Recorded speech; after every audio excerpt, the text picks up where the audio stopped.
আউযু বিল্লাহি মিনাশ শাইতানির রাজিম। বিসমিল্লাহির রহমানির রহিম। আসসালাতু ওয়াসসালামু আলাইকা হাবিবাল্লাহ ইয়া রাসূলুল্লাহ। আসসালামু আলাইকুম ওয়া রাহমাতুল্লাহি ওয়া বারাকাতুহু। এই যে দোয়াটা যে আমি নিয়ে আসি তোমাদের সামনে, সালামুন নুহু ফিল আলামিন, সালামুন নুহু ফিল আলামিন, নুহু ফিল আলামিন। এই নকশাটা যে তোমাদের সামনে নিয়ে আসি, যে জিন ভূত দেবতার জন্য এই আমলটা তোমাদের সামনে আমি যে নিয়ে আসি। এই কেউ ঘরে যদি জিন পরির যদি সমস্যা থেকে থাকে, এই নকশাটা যে তোমাদের জন্য। কেউ বাড়তে যদি জিন পরির ঘরের মধ্যে থাকতে পারে না, অসুবিধা করতে থাকে, ছেলে মেয়ে ঘরে থাকে, ঘরে ছেলে মেয়েদের কান্না করে থাকে, ডিস্টার্ব করে থাকে, যে অবশক্তি যে তোমাদের ঘরে যে আসে থাকে, এই তাবিজের নকশাটা যে আছে, এই নকশাটা যে তোমাদের ঘরে লাগালে জিন পরির আসর দূর হবে। সালামুন নুহু ফিল আলামিন। এই নকশাটা যে তোমাদের যে ঘরের যে কাঠের যে পোস্টপ্লেটে আছে সাইড দিকে, যে ওয়ালে যে আছে ওয়াল দিকে সাইড দিকে মারতে লাগবে, তখন কামিয়াব হবে। চারদিকে মারতে লাগবে, দরজায় একটা সামনে লাগাইতে লাগবে, ওয়ালেতে লাগাইতে লাগবে, মোটা চারে তোমাদের লাগাইতে লাগবে। এই সালামুন নুহু ফিল আলামিন এটা যে আছে লাগাইতে লাগবে তোমাদের ঘরের দরজার চৌকাঠে লাগাইতে লাগবে একটা, আর মানে বেড়ায় যে আছে তোমাদের ওয়ালে, পাকায় হোক পাকার ওয়ালে লাগাইতে লাগবে, আর কাঠের গেলে তোমাদের কাঠের যে পোস্টপ্লেট আছে পোস্টপ্লেটে লাগাইতে লাগবে তোমাদের, নাহলে ঘরের যে আছে ঘরের ওয়ালে মানে লাগাইতে হবে। ওনে লাগালে গেলে কাজটা হয়ে যাবে। আর এটা ভালোভাবে যদি লিখে নিও তাহলে কাজ হবে। এটা কোনো নির্দিষ্ট টাইম নাই, নমাজ পড়ে এটা তাবিজ এই দোয়াটা লিখতে পারো।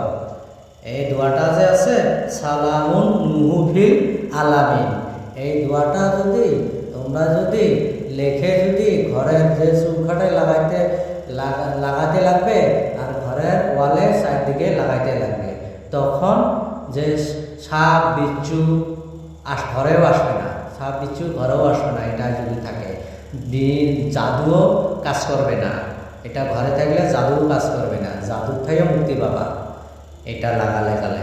এটা যে আছে মানে জাদু জিন পরির থেকে রক্ষা করবে আল্লাহ তাআলা। এটা একটা আল্লাহ কন্যা আল্লাহ উপর আল্লাহ, এখানের সাথে বিশেষের সাথে যদি এই দোয়াটা যদি লিখে যদি ব্যবহার করো তাহলে ফলাফল পাবে।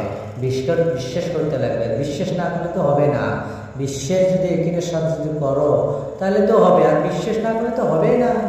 এখানে নাই, তোমাদের এখানে নাই, বিশ্বাসে নাই, তাহলে কি হবে? তাহলে আল্লাহর আল্লাহর নাম সালামুন নুহু ফিল আলামিন। এটা আছে আল্লাহর নাম। আল্লাহর যে আছে আল্লাহর কালামটা যে আছে তোমাদের যে আছে লেখে যদি ভালোভাবে যদি লেখে যদি ই করো বেশি ভালো হয়, সবচেয়ে বেশ হয়, বেটার হয়। জাফরান কালি দিয়ে না, জাফরান কালি দিয়ে লেখাটা উত্তম। একিনের সাথে বিশেষের সাথে লিখতে লাগবে। এটাতে আছে না সালামুন নুহু ফিল আলামিন, সালামুন নুহু ফিল আলামিন যে আছে ভালোভাবে নমাজ পড়ে যেই জন্য ফজর হোক, জহর হোক, আসর হোক, মাগরিব হোক, সবচেয়ে বেটার হয়েছে তোমাদের ফজরের নামাজ পড়ে যায় নামাজে বসে এটা লিখতে পারো। এই দোয়াটা সালামুন নুহু ফিল আলামিন দরজার যে আছে চৌকাঠে লাগাই, আর দরজার ওয়ালে লাগাইতে পারো, চারদিকে মারলে বলে তখন অবসর শক্তি ডিস্টার্ব করবে না। ঘরটা যাচ্ছে ঘরটা হেফাজতে থাকবে, আল্লাহ তাআলা হেফাজতে রাখবে। এই দোয়াটা যদি এই নকশাটা যদি লিখে যদি ব্যবহার করো এই তাবিজটা অনেক গুণাগুণ খুঁজলো। যদি দয়া করো, রহম, যদি দয়া করে আল্লাহ রহম করে, একিনের সাথে বিশেষের সাথে যদি এই নস্কাটা লিখে যদি ব্যবহার করো, দরজার চৌকাঠে যদি লাগাও, ওয়ালে যদি লাগাও, আল্লাহ রহম একিনের সাথে বিশেষের সাথে যদি কাজটা করো, আল্লাহ রহম হবে 100% এই নস্কাটার কাম হবে।